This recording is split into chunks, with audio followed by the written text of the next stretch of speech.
This perfect mountain is alive. It stands against the sky, a magnificent cone of startling symmetry.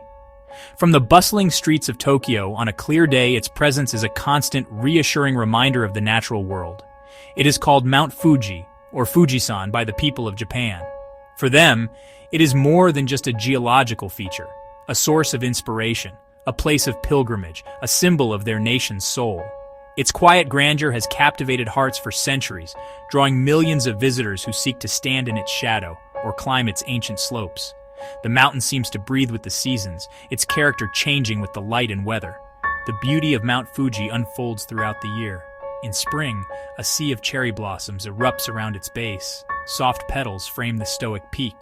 Then winter, a thick blanket of pure white snow settles upon its upper reaches, a pristine cap that glimmers under the cold sun. This snowy crown is perhaps its most iconic look, a vision of sharp, clean perfection against a crisp blue sky. At the break of day, the mountain offers its most magical performance.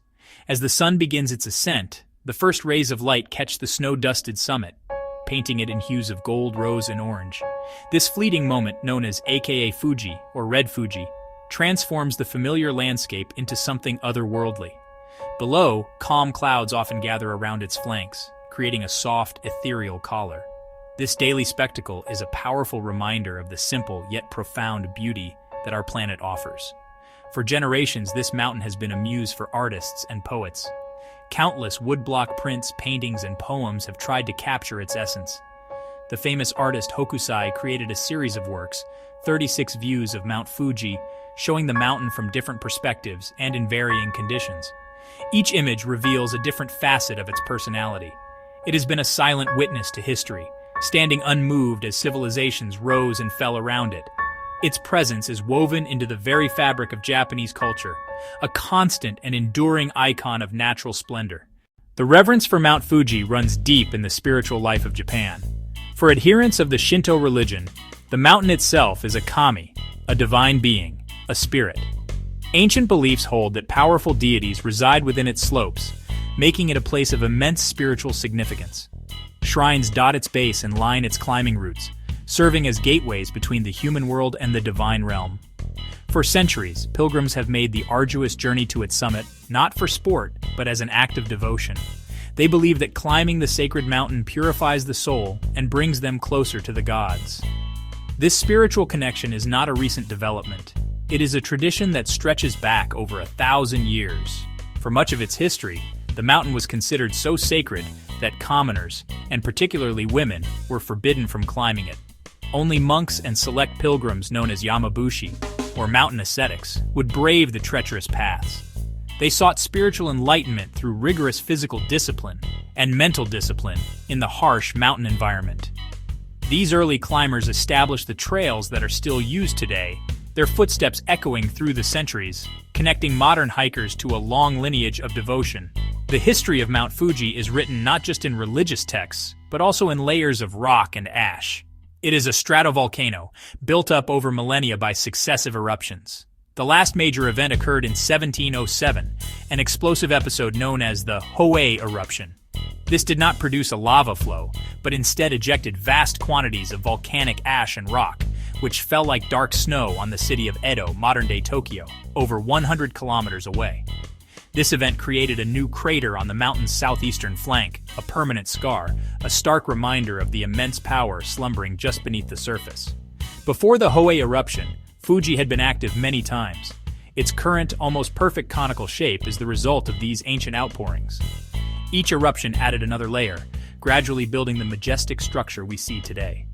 The mountain we admire is a product of a violent and fiery past. To understand Mount Fuji's power, we start at its calm surface. A volcano is a vent where molten rock, gas, and ash can reach the air.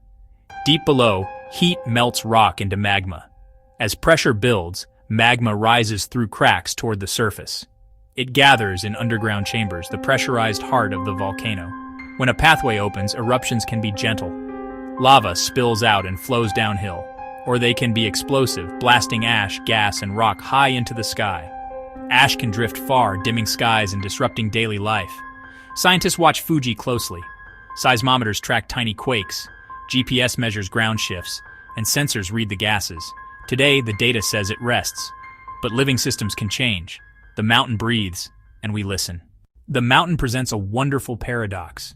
It is a place of serene beauty, and at the same time, a source of potential danger. The very forces that created its magnificent form could one day threaten the millions of people who live in its shadow. An eruption of the scale of the 1707 event would have profound consequences for modern Japan. A thick layer of volcanic ash could paralyze Tokyo, shutting down transportation networks, causing widespread power outages, and contaminating water supplies. The economic and social disruption would be immense. Because of this, preparedness is a crucial part of life for the communities surrounding the mountain. The Japanese government has developed detailed hazard maps and evacuation plans. These plans outline the potential paths of lava flows and pyroclastic flows, fast-moving currents of hot gas and volcanic matter. They designate evacuation routes and shelters for residents in high-risk areas. Schools and local governments conduct regular drills, practicing what to do in the event of an eruption warning. The goal is not to live in fear, but to live with respect for the mountain's power, and to be ready to act if it reawakens.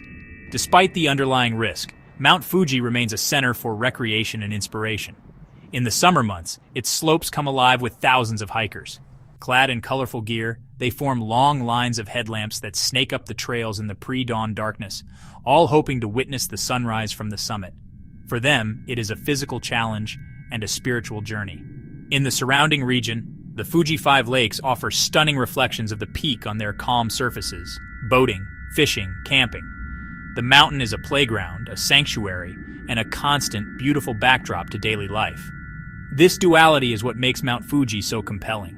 It is a symbol of both nature's creative and destructive power.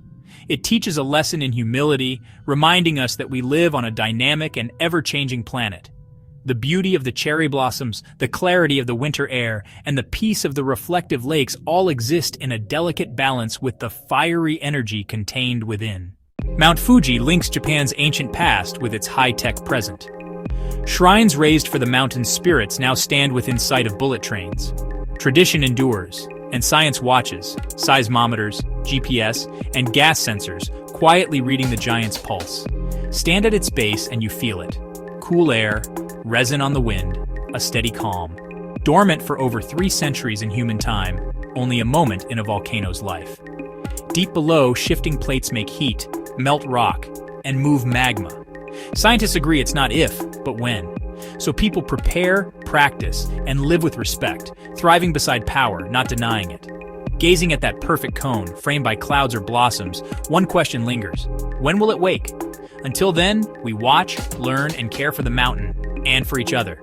If you learned something new, please like and subscribe.